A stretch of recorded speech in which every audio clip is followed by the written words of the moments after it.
po sa nanonood ngayon. Update lang po at quick tour na rin sa munting tindahan ko. Yan guys. Ika na pala yan ngayong hapon, kaninang hapon dyan sa Pinas. May 22. Yan.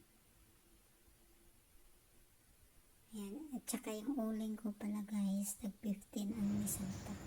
At saka yan guys, pakita ko sa inyo yung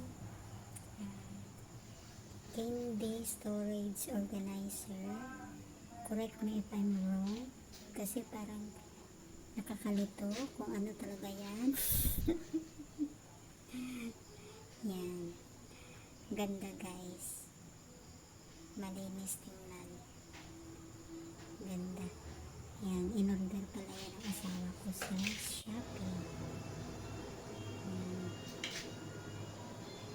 Ay sa inyo guys, salamat sa inyong panonood. Yan,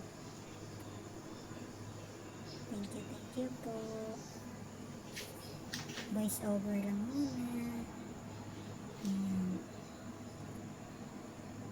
salamat sa inyo. Bye bye.